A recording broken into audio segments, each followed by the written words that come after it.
Everybody, thank you for the introduction, Kat. So my name is Teddy Pitsiokos. I'm the farm manager at Allegheny Mountain Farm in Hightown, Virginia. My job is to manage the gardens, the pastures, and the grounds that serve as the outdoor classroom for our Farm and Food Fellowship. I work closely with a bunch of wonderful staff members, as well as some Community Action Year fellows up here on the mountain to help coordinate the fellowship. And a lot of my time during the Farm and Food Fellowship is spent leading farm work days, which serve as the main source of Farm and Food Fellow farming experience. So we are here to talk about season extension today. Exciting stuff. You can go to the next slide, Kat. So what is season extension? Basically, season extension is growing outside of your typical growing season by protecting seeds and plants from harsh conditions. This is usually accomplished by controlling temperature and/or light. So here throughout this quick workshop, we're going to make our way through the basics of season extension. It's quite an extensive field in the small farm movement.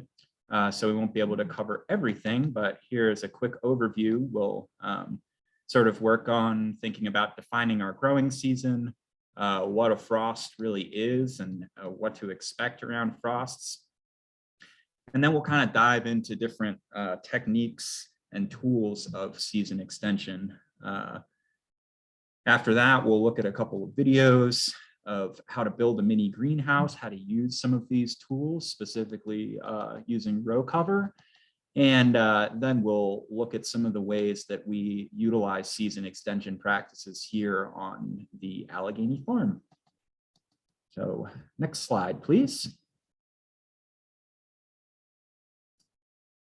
Okay, so your growing season is defined in many ways by your first and last frost dates. At least that's the way that we think about it. So it's important to know, first and foremost, when you're thinking about season extension, when your average last frost date is. So for some of you, it might be around now. For us here, it's probably still about 2 months off. And then your first frost would be the first frost that you get in the fall or winter. So for here, it's usually and most of this region, it's sometime in October or early November. Next slide, please. So here at the Allegheny Mountain Farm, we sort of think about our last frost as being around May 17th and our first frost being around October 1st. As some of you might know, we have a few other farming projects in the region, and at the Allegheny Mountain Farm at Augusta Health, which is in Stanton, it's slightly warmer there. So they might consider their average last frost date around April 16th and their first frost in the middle of October there. So slightly longer growing season. And again, these are just averages. So the average means that 50% of the time that frost is coming before that date and 50% of the time it's coming after it. So something to keep in mind. Next slide. So I feel like people use the term frost a whole lot and don't necessarily have a great definition for it and what it actually means. So you certainly don't have to, but if you'd like to, feel free to put in the chat what you think a frost is. So it might mean to you, like in this picture, when you start seeing ice crystals on your car or on plants around, or it might mean something slightly differently. Next slide. So a hard frost or like a killing frost is really around 28 degrees Fahrenheit. And at that point, there are a whole lot of crops and and grass and trees and different things that you might see starting to die off. You get some light frosts usually earlier. It might not do too much damage. You might see some frost on your windshield of your car before it really starts to hurt any plants. But right around 28 degrees is when things start taking a lot of damage. So next slide. So what happens when a plant freezes? This is kind of what we need to think about when we think about how frost is going to be affecting our plants. And without getting too technical here, we want to think about the elasticity of cell walls. So a plant, when it gets frosted, if it is frost sensitive, the water inside of the cells of the plant actually expand. And then because the cell walls are not elastic, they burst, and that's what causes the damage. There's also a dehydrating effect that comes from frost. The ice crystals will actually pull moisture out of the plant, which is why sometimes when you see frost damage on your plants, it might look like the plants have been dried out a whole lot or almost look like they've been burned. And then depending on the plant, you might have more damage if the temperature stays that cold for a long period of time. So usually we get our coldest temperatures really early in the morning, just before the sun starts to rise. And if it's just starting to get into freezing temperatures, maybe your plants don't take any damage at all. Maybe they take just a little bit.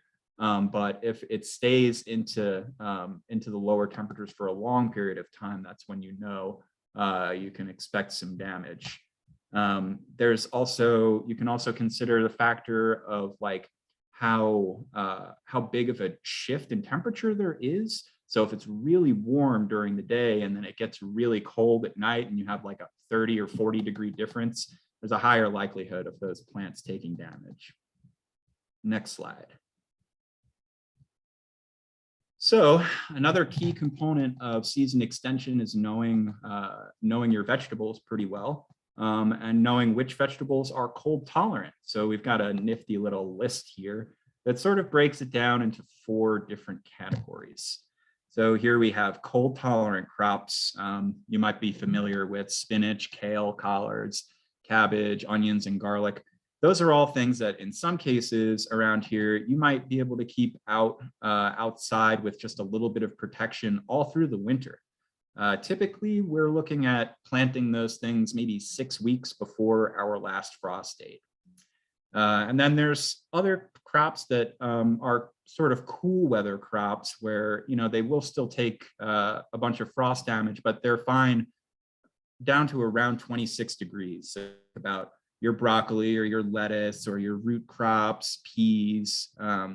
So we might start thinking about planning on getting those in the ground, transplanted, maybe just a couple weeks before our average last frost date.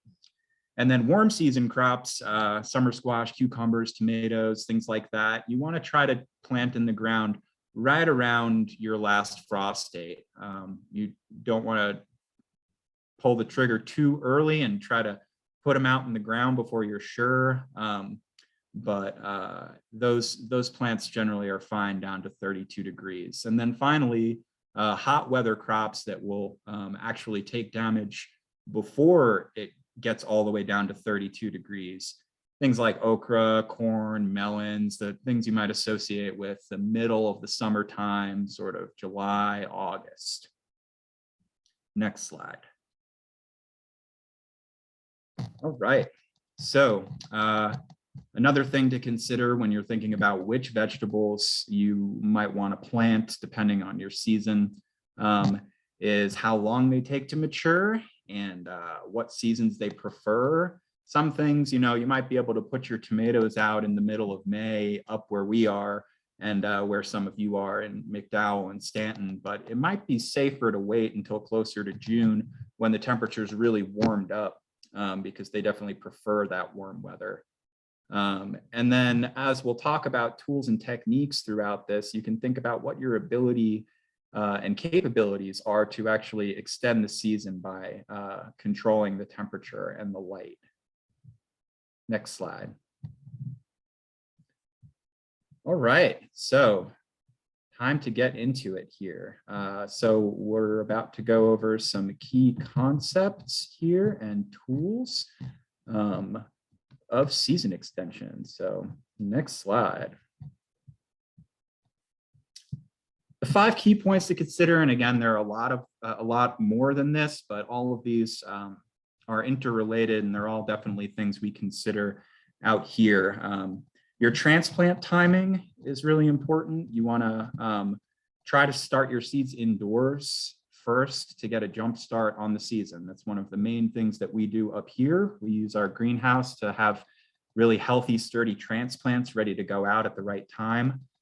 We consider our microclimates. So in the case of our farm here, we're at the bottom of 2 pretty big hills of our pasture. So it gets a little bit colder down there, considering the cold air sinks down there.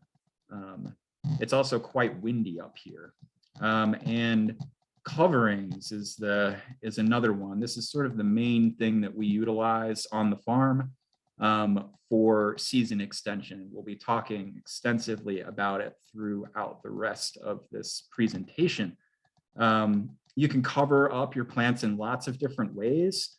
You can sort of think about it like when you cover yourself up with a blanket. Your body is creating heat when you snuggle up at nighttime, and that blanket itself is sort of holding that heat in around you. And the same concept holds true for plants and vegetables. Vegetables do produce their own heat through respiration, but there's also heat that's stored in the ground and in the plants that comes from the sun. Yeah, so next slide. The other 2 things here to consider are capturing and storing heat, sort of thinking about your thermal mass. So the ground itself will hold heat in and slowly release it during the night, as will the actual plant tissue. And then water, using sprinklers to save from frost, is actually something that's pretty common for citrus growers in areas where there is rare frost. So a lot of the time, if you go and visit an orchard in Florida, they'll have sprinklers set up.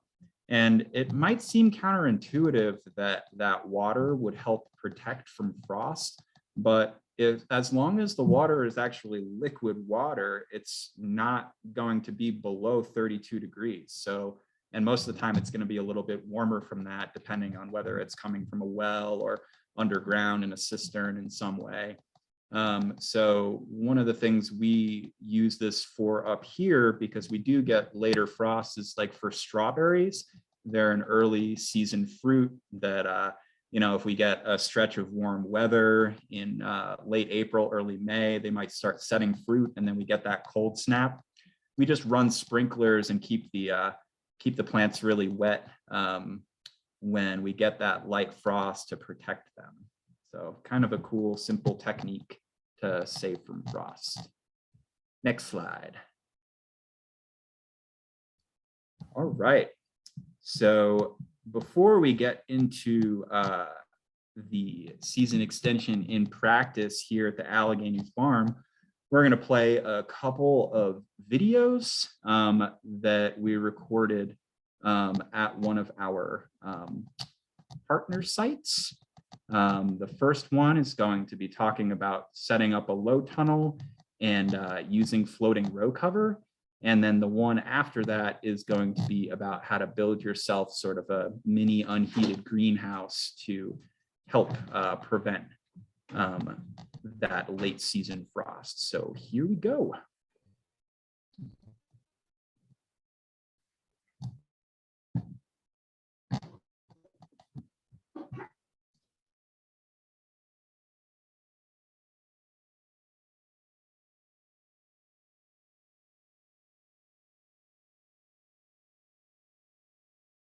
So First, I'm going to talk about the fabric row cover that we use to protect from frost. What we have here is a light spun-bound plastic-based fabric, often called floating row cover. Some people refer to it by brand names like Rime or Agrabah. Basically, this just acts as a light blanket to protect the plants from frost. And you can take this material, it's available in all sorts of different grades. This material, this grade in particular, is good, will protect about 2 to 3 degrees of frost. So you would be good down to 30 or 29 degrees as long as you're covered up with this. So while you can lay this row cover directly on top of plants to protect them from frost, what's an even better way is setting up some hoops to suspend the row cover over your garden bed and make what we call a low tunnel. So in order to create the support for that, we have a few different types of hoops here. Now, the ones that I use primarily on our farm are these fiberglass hoops here that are coated with plastic. They're nice and flexible, and you put them in by just inserting one side into the soil like that, and then bending the other side over and putting it into the other side of your garden bed. Now, with all these hoops, you have to make sure that they're far enough into the soil where they're not going to come out with wind or something pushing up against them. So you should be able to test them like this and have them not come out. These are available. We buy them from Seven Springs. You have to specially order these from garden supply stores. Whereas products like this are a little bit more available. These are metal hoops that we make out of number 9 wire or slightly thicker. These work as great hoops as well. They can be installed in much the same way. One end in one side of the bed, other end in the other side of the bed, giving you a little bit of a smaller tunnel than these big hoops. And then finally, you can use PVC or some sort of flexible plastic piping like this. This is 1/2 inch pipe that you can get from a local hardware store. Usually it comes in coils of about 50 feet or so. These hoops themselves I've cut to be about 5 or 6 feet long. So you'll get quite a large number of hoops out of 50 or 100 feet. So to get these into the ground, if your soil's nice and loose like we have in this raised bed, they should just push into the ground, into the soil, like that, and hold their shape pretty well.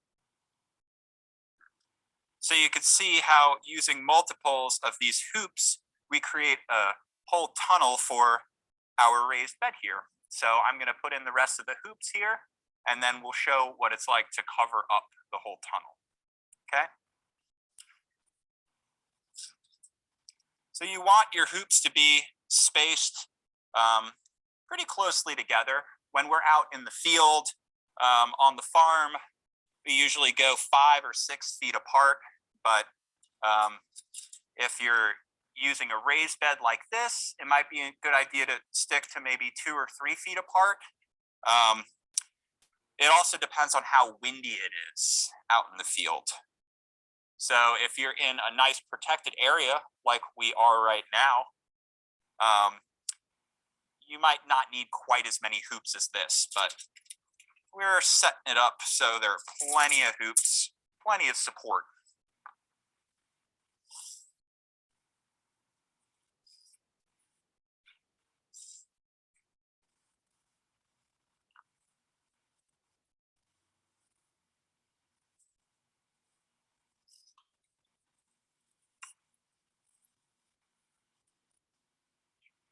Okay, now we have all of our arches up. We can drape over the row cover to protect our plants from frost. So when you're handling this fabric, you have to be a little careful because it is really light and easy to tear, especially the lighter grade stuff. So just drape it over the hoops like so.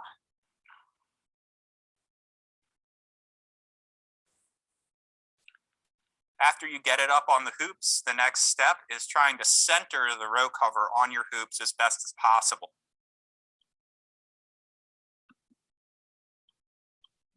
All right, so this next one is going to be looking at building this mini greenhouse. So go ahead and play that. In this part of the video, I'm going to talk about how to build yourself a mini greenhouse. So this space can work really well for little plants that you're starting as seeds to grow up as transplants, like I have right here. You can also set this up in the field. It's a pretty versatile system. So I'm going to talk about the main components of it, and then we'll go ahead and build the tunnel and show you what it all looks like. So what we're trying to accomplish is setting up another low tunnel here using rebar as our ground anchors. We're using, again, this black poly tubing for our hoops. And in this case, instead of using row cover, we're using greenhouse plastic to cover the whole tunnel. So again, this is something where you can buy the materials at your local hardware store. You don't have to order anything specially online to accomplish this. So if you've got a frost coming in and you're starting to get worried that your plants in the ground or otherwise outside might not be able to make it through, you can always rush to the store and get this stuff pretty quickly. So yeah, I cut this rebar into 18-inch pieces and 18-inch long pieces. And I use this sledgehammer here to very carefully knock them into the ground, leaving about 10 to 12 inches still above ground. I have these pieces of rebar 3 feet apart, so my tunnel is going to be 3 feet wide. And then I have the posts apart about every 18 inches to 2 feet, okay? So you can create it, you can make the tunnel wider for yourself if you have longer hoops, or you can just make these tunnels as long as you like as well to accommodate whatever growing space you really need. So finally, on the ground here, I have this black woven ground cover, okay? And this works as a weed barrier. It will prevent the grass from growing up and kind of interfering with your seedlings or your other plants. It will also cause the soil temperature to get up higher because it's black and dark, so it will hold more heat in. It will gather more heat during the day and also release more heat at night. Okay, so first, when you lay down your plastic, you want to make sure that it's secure. And what I typically do is use these 6-inch U-pins and go along and secure it on the side just by taking the staple and carefully pushing it into the soil, like so. Okay? Then after you've got all your rebar pieces in the ground, you can start using your hoops to span the width of your tunnel. So these are going to require you wiggling them around a little bit, but they should slide over fairly easily and give you a really solid hoop. Okay, so we'll just cover up the rest of these pieces of rebar with hoops. Again, these pieces of rebar are 3 feet apart from each other width-wise, and these hoops themselves are about 5 to 6 feet long.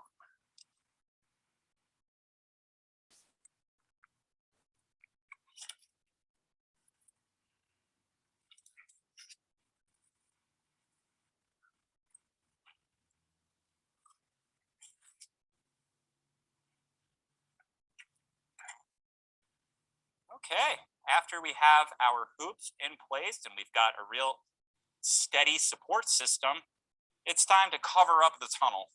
Now, in this case, we're going to be using greenhouse plastic, but you could easily go to the store and get yourself clear painter's plastic as well, and that will work just fine and in a similar way. The main difference being that the greenhouse plastic is higher quality and it's treated for UV protection, so it'll survive outside longer than the painter's plastic might. Painter's plastic will last about 1 season before it starts to fall apart. Okay, so again, we've got our little seedlings in here. Time to cover them up.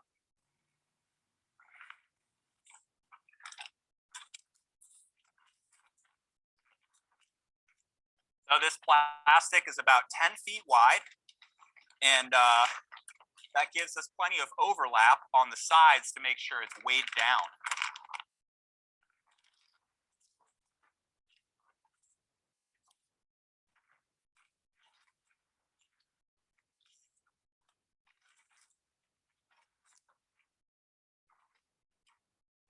So we want to try to get our plastic as centered as possible. And again, you can also put row cover over. In this case, we're trying to have it be more like a greenhouse and pick up more heat. So we're using plastic, but you could easily cover with anything you like. So try to get our plastic straightened out a bit.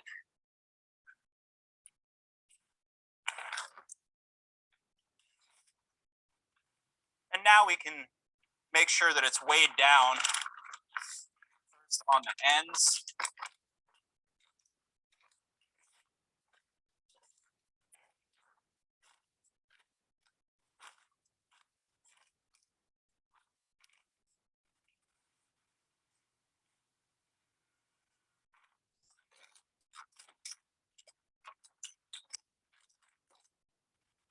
And then going through and weighing down the sides as well.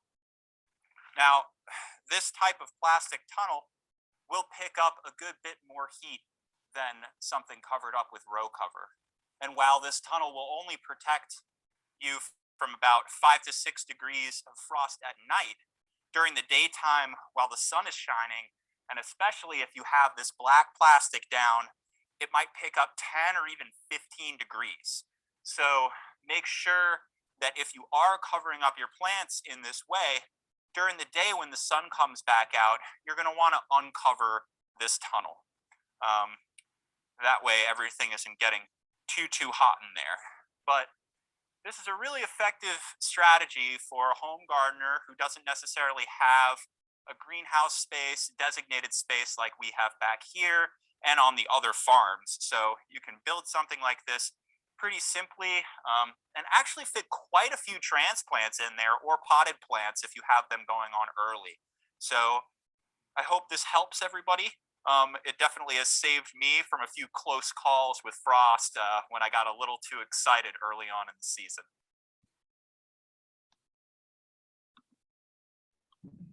All right, thanks for playing that video. I hope that helps everybody and gives everybody a decent idea for what they might be able to pull off at a home scale, even if you have nothing really going on at this point.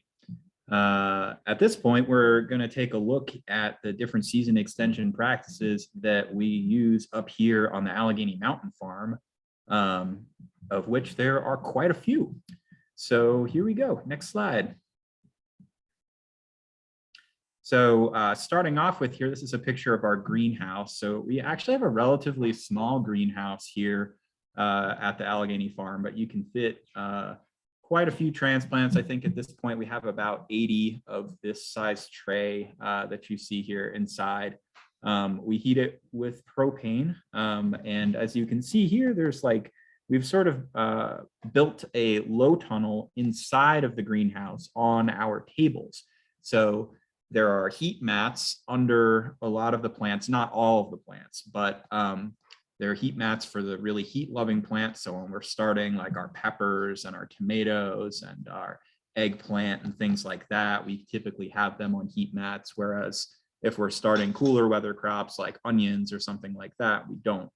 And because we still get really cold nights this time of year and really kind of all year long up here, we have this option to be able to go ahead and cover them with row cover to give them an additional layer inside of the greenhouse.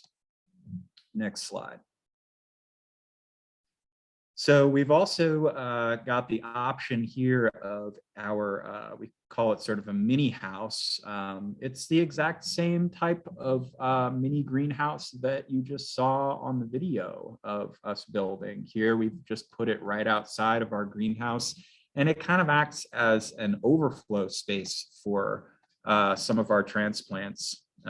It also functions as a place for us to harden off our transplants. So if we want them to be starting to get used to colder temperatures or more fluctuations in temperatures before they go into the ground, we might want to move them out into this space. Next slide. So here you can actually see inside of that tunnel where we've put onions there. So you can see that black plastic down that we talked about on the ground, and there's rebar all along the outsides with those pipes over them suspending that greenhouse plastic. You can also see here that I've got some alligator clamps that are pretty useful for keeping the plastic sort of hiked up. This is a pretty low-tech system though, and it can be a little bit risky. I mean, the more you invest in your season extension space, the less you're going to have to manage it really all the way up to an automated system. But this is something that I used for years when I was first starting out. But it does require you, like if a big rainstorm were to come in or you were to get a whole lot of wind with a system like this, the plastic might blow off or it might accumulate a lot of water or something. So it is a little bit higher maintenance. Next slide. All right, here you can see our low tunnels that we have set up in the field. So just like we saw in those raised beds before in the video, we set up lots and lots and lots of low tunnels in our field. And not only for season extension practices, but this row cover works really well as an insect protection and is in fact our primary defense for excluding insects in organic agriculture. So the picture on the left is a series of tunnels you see on the outside. There are sandbags there holding the row cover down. And then on the right is a picture inside one of those tunnels with, I think those are little cabbage plants actually in there. And it's all on black plastic in there, that same black plastic ground cover. We've burned holes in the plastic and there's drip tape underneath to keep them watered, which you can sort of see if you look into that hole there. Next slide. We've also got this cattle panel tunnel that we built. This is a 50-foot long unheated tunnel. It's a little bit lower than our greenhouse tunnel. So it's kind of the perfect height for me. I'm only like 5'9", but anybody who's a little bit taller has to duck around in there. It works really well. It's covered in greenhouse plastic. Again, we use T-posts to secure these cattle panels all along the way to create our frame, and put tennis balls on those T-posts to make sure that the plastic doesn't rip. So overall, not a very expensive project for us to do, but still definitely a step up from that mini greenhouse. Next slide. And then we also have a high tunnel. This is an NRCS funded tunnel. It's 50 feet long by 32 feet wide. And it's actually more like 20 feet tall in the middle. So this actually controls the temperature better than the cattle panel tunnel or a smaller tunnel, because there's more air inside and therefore a greater amount of thermal mass. So the temperature fluctuates less and we can pull off quite a bit of early planting. And then again, you can sort of see there are low tunnels inside of that high tunnel to provide an extra layer of protection. Next slide. So here's a video inside the high tunnel. You can see those plants. I've lifted up the row cover to take a look. And those are lots of baby bok choy and tatsoi and different lettuces, all growing, planted into plastic and covered up with those fiberglass hoops with row cover draped over them. So with the combination of the high tunnel and those low tunnels, on a really cold night, we might be able to keep the temperature in there about 10 or 12 degrees warmer than it is outside. Not to mention creating a nice microclimate where there isn't a lot of wind coming through. So that's another factor to consider, of course, like as the wind comes through, it takes the thermal mass, all that air, that warm air away from your space. So if you can limit the amount of wind, not just by having it in a structure, but by planting in a relatively protected area or somewhere near a windbreak, that can really help with your season extension. Next slide. All right, so as we wrap up here, we want to go over some key takeaways. I feel like we've covered a lot, but if you take away nothing else from this presentation, please remember these few things. Know your climate. So as we said at the beginning, figuring out your average first and last frost dates, you can, there are several resources online that you can just Google last or first frost dates for your particular region. Those dates are defined in some ways, like by the USDA and your plant hardiness zone. So you might know that you're in zone 6 or zone 7 or zone 5, depending on where you're at in this region. But knowing your climate will really allow you to know how much you can extend your season. And then knowing your plants. So you want to plant cold tolerant plants earlier in the season and save frost sensitive plants for warmer weather. So if you're really itching to get started this time of year, and you don't have the ability to extend the season through one of these techniques or tools, you're really going to want to try to focus on cooler weather crops still. And even though most people like tomatoes more than they like broccoli or cabbage, you might want to think about just planting broccoli and cabbage here for the next month or so. Know your limitations. So depending on what tools and techniques you can use for season extension, you might just have a blanket that you can put over your plants, and you know that that's going to give you 2 or 3 degrees of protection. So you might be able to start your plants a little bit earlier, but not as much.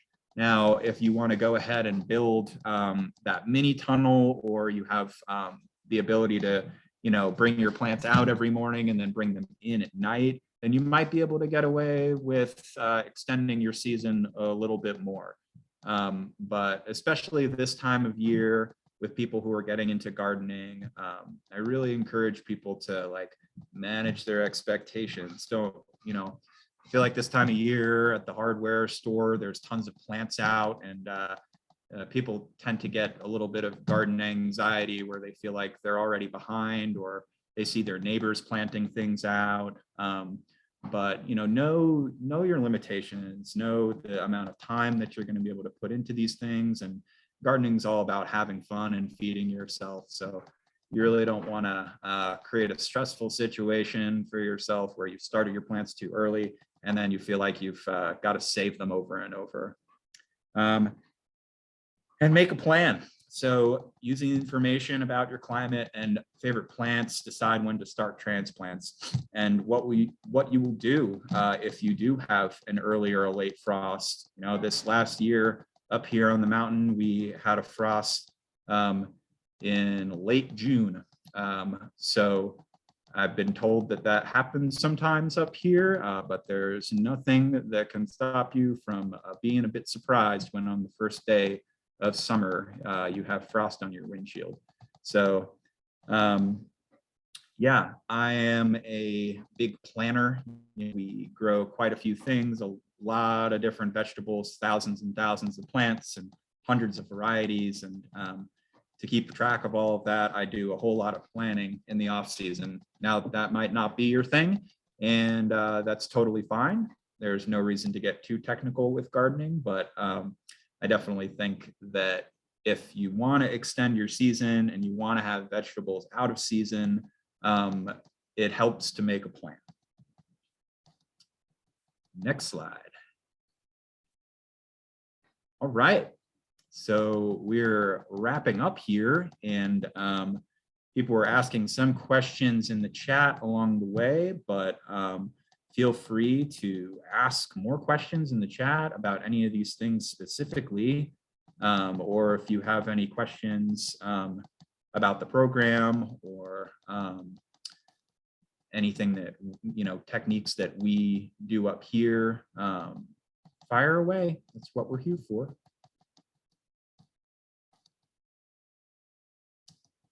Posted up here now, we've got a couple of resources, books you can take a look at. So the Winter Harvest Handbook by Elliot Coleman is a great resource.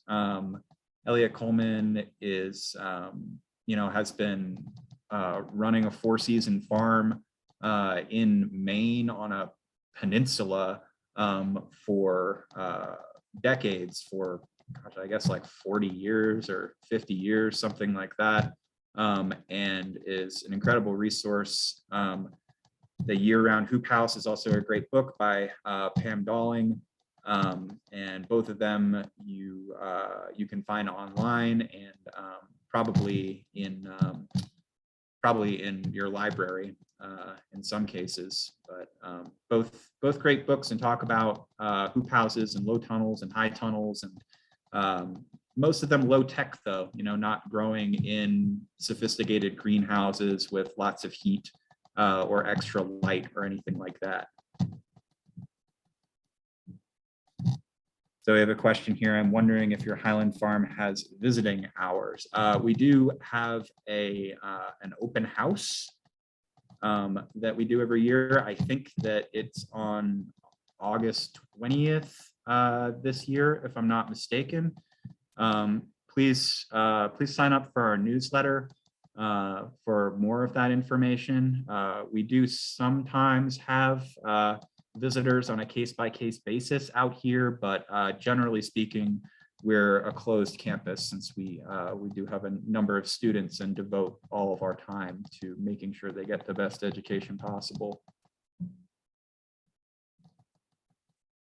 It is a beautiful place though, so I encourage you to come out for our open house and any other visiting opportunities. It's pretty magical. All right, well, if no one has any other questions, I'm gonna pass it back to Kat here. Or Grace, did you have a question? Yeah, sorry, I have one more follow-up question, and thanks for all your answers before. So I have kind of an informal mini greenhouse going on that I built out of necessity after way overplanting my indoor space. And I might have missed it in the video, but is there a huge difference in having row cover over that versus opting for the plastic? Is that going to offer me a lot more protection? The plastic definitely gives you more of a temperature gain during the day. It is a little bit higher maintenance than row cover for a couple reasons. One is that you have those temperature extremes during the day. So if it's getting up to the mid 60s or even low 70s, it might be 90 degrees in that tunnel all of a sudden. So you have to ventilate it on the sides. And so it requires you to open it and close it every day. I will say that for all of our caterpillar tunnels and basically for all, our greenhouse as well, we're opening it every day and then closing it in the evening to regulate temperature. So it's not completely maintenance free. The row cover will let water through. And if it's really heavy row cover, then it will sort of trend towards the outside. and might kind of come through the row cover in an uneven way. If there's like a little dip in it or something, the water might accumulate and then just fall through that center, causing some moisture issues on your plants. There's no reason why you can't use both. Sometimes we use both. If you have your row cover on it, most of the time, but then on really cold nights or when you have rain coming in, you can just cover it up with plastic then. So hopefully that helps answer your question. That's really helpful. Thank you. I will say with row cover and plastic in all these tunnels, one of the key things and that I see people make mistakes with often is not having it tight enough. You really want to make sure that it's weighed down and really tight, because you'd be surprised, with just like 15 or 20-mile-an-hour winds, those things can get picked up, and all of a sudden you've got a piece of row cover up in your neighbor's tree and you're calling them up and apologizing, speaking from experience there. So yeah, make sure you secure it.